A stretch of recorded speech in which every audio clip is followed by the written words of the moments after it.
महाराष्ट्र शासन व आदिवासी विकास विभागाच्या वतीने चोपडा तालुक्यातील वरडी या गावी आदिवासी विकास मंत्री डॉक्टर अशोक उईके यांच्या उपस्थितीत आदिवासी परिषदेचे आयोजन करण्यात आले होते। या आदिवासी परिषदेच्या वेळीस विविध विभागाने व आदिवासी बांधवांनी योजनेच्या व आदिवासी वस्तूंच्या स्टॉल लावण्यात आला होता। त्या स्टॉलला मंत्र्यांनी भेट दिली।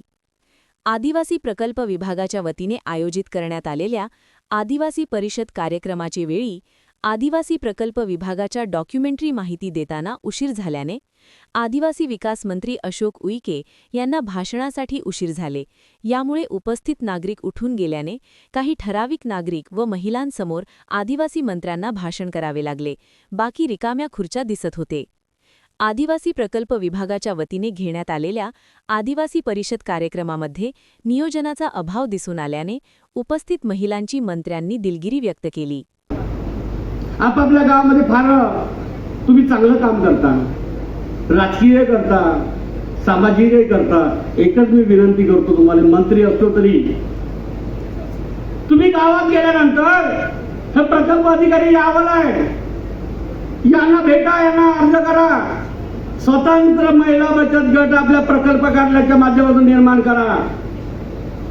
स्वतंत्र महिला बचत गट निर्माण करा, अध्यक्ष सचिव राहा।